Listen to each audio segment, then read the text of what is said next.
The field will work into the hands of Tyler Reif and Lane Riggs on the front row. Sit back and enjoy this one from Rougemont.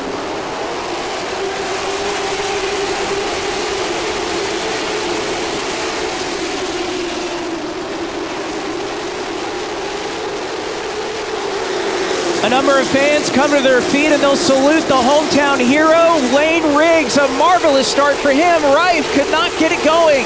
He's back in third. He's having to fight to stay in the top three for now. And here comes Chad McCumbee looking to the inside of Lane Riggs for the lead. Oh, that got close there as McCumbee got to the center of the corner, washed up almost into the left rear quarter panel of Lane Riggs and the Tom Osprey 17 car for the lead. McCumbie's not done though. He's got no pressure from behind. Now's the time to attack for the race lead, and he's doing it in turn 3. Connor has had a bit of an up and down season, but he did claim the FloRacing Fieldmaster Award last time out. As things tighten up, trouble, Connor Hall, the points leader, is spun, and he almost slides back up into traffic. That was frightening. And just like we saw in the Pro Late models a little bit earlier on tonight, the rest of the field did a tremendous job on what looks like it's hard to find a scrape on that number 88 Bass Pro Shop Chevrolet into the iRacing restart zone. A great launch on the outside lane, and he will lead the field clearly off at 2. Here comes Chase Burrow looking for second. Jared Fryer almost into Jones. As you can see, McCumbee hitting the track hard with the sparks flying for that number 16 car. That slight bobble by McCumbee allowed Burrow to surge forward. It happens again there in turns 1 and 2 to give Burrow sole possession of the runner-up spot. Side by side for fourth, that's Jared Fryer in the orange and black 14, Connor Jones in the white 44. And speaking of Orange County, how about 2 cars, bright neon orange on your screen, battling for second as Chase Burrow has been run down by the 14 of Jared Fryer. Oh, Burrow with a little bit of a slide off the corner. We mentioned the early crash at New River that took out Connor Jones. The same happened to Jared Fryer. He was involved in the same lap 5 pileup, and we hadn't seen him since before this weekend. Now he's up to the inside of Burrow for second, stays off the 0-0 in the middle of the turn, and Jared Fryer is going to make the pass in turn 1 to move up to P2. Great launch for the number 17. He'll lead us down into 1 and 2.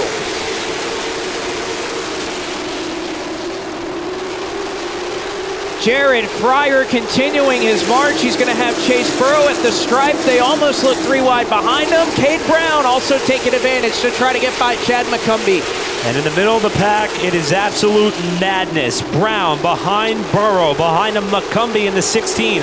Ronnie Bassett Jr. in the 04, looking to make up some of the ground that he lost in what was a bit of a restart. Stack up that ordeal. That last time Andrew Grady had to slip up off of turn 2. They keep it together. They're 3 wide further on back.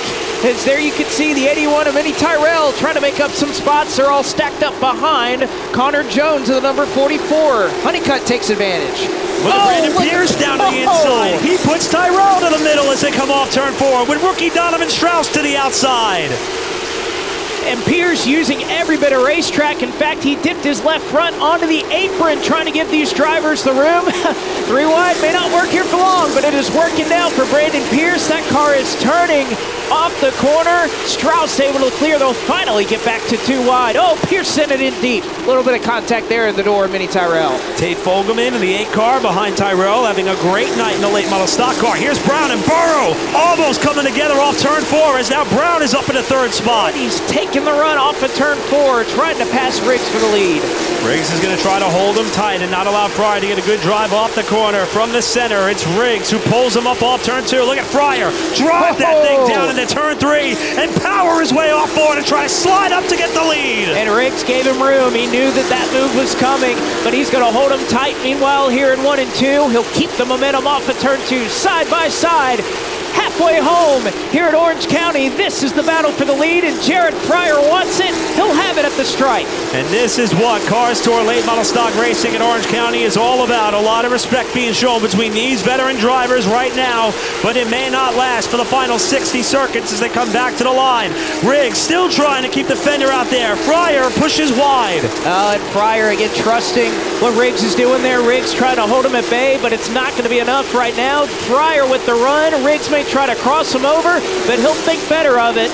New sole leader here at Orange County Speedway, Jared Fryer, trying to drive away from the Bahama, North Carolina native.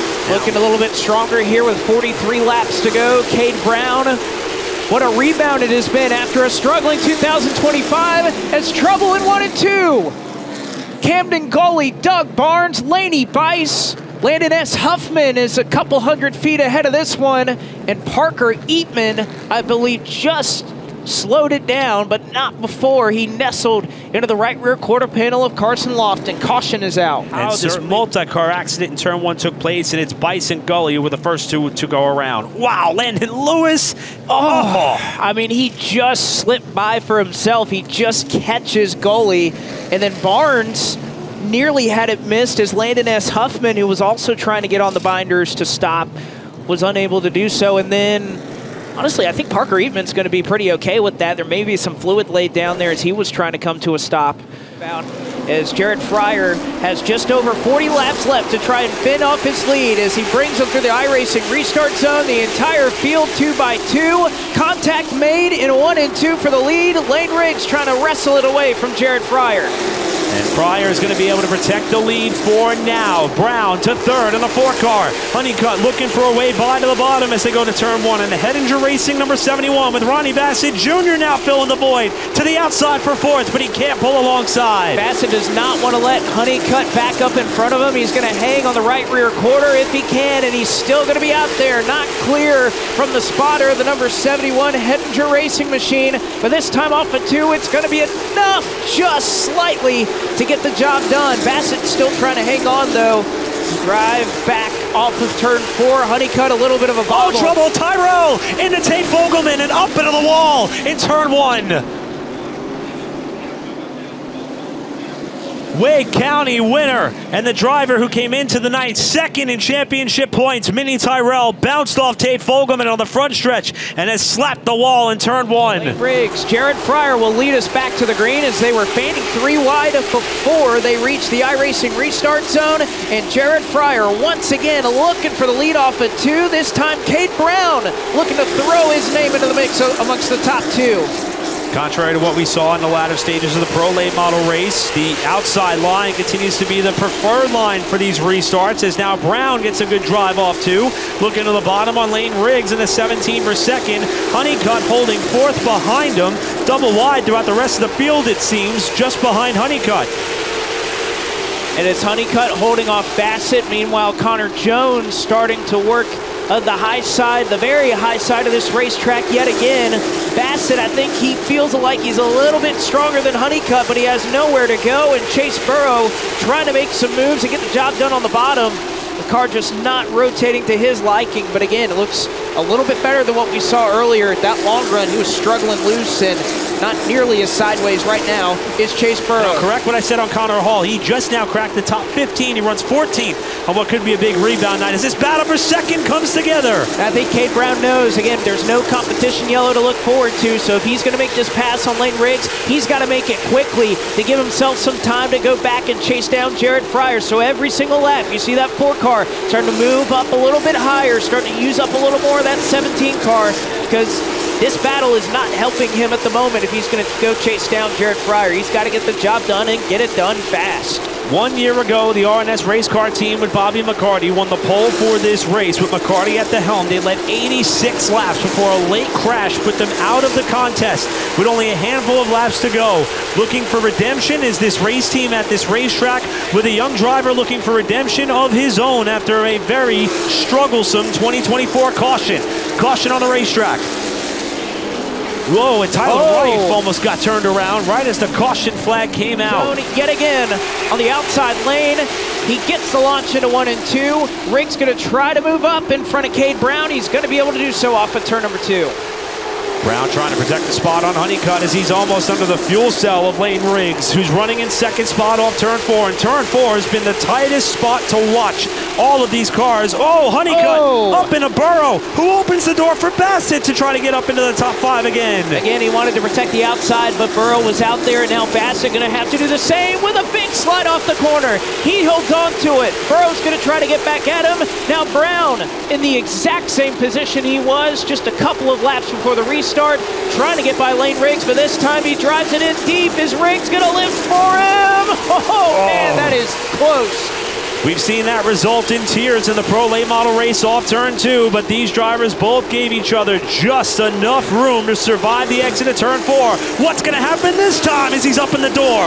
Oh, Riggs is not going to bite there as Brown trying to throw a little bit of a slider, if you want to call that, in the middle of 3 and 4, trying to get the job done. Is he going to drive it in just as deep in 3 and 4 this time? Yes, he is. He's going to slide up. He'll hit Riggs out of the way. Brown up to second, but his late Riggs going to get him back into 1 and 2. Brown's got to run and hide. He might not be able to. No. There's the favor return off of turn number 2. Riggs still in the back bumper of Brown as they go to 3, to the approval of the crowd. Leaning into that left rear, but Cade Brown has got to get out of town or his hands are going to be full. This has allowed Jared Fryer to jump about 10 car lengths or so. But this is the battle for third. Oh, it's getting tight.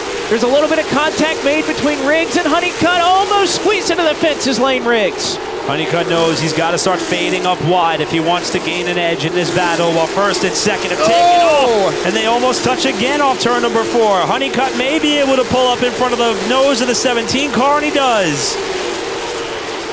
Oh, and he gives him a little bit of shove into 3 and 4, but Honeycutt going to be able to hang on. 15 laps to go. And despite the logjam of cars in front of him, including Buddy Isles and Chad McCumbee, the lead has grown to 2 seconds as Fryer comes to the line with 1 to go. Jared Fryer with Buddy Isles Jr., the only lap car he has to worry about. Through 3 and 4 for the final time, Jared Fryer's going to hang on for the first time in 2 years. Jared Fryer is a Cars Tour winner. He wins the Folsom Fence Supply 250 at Orange County.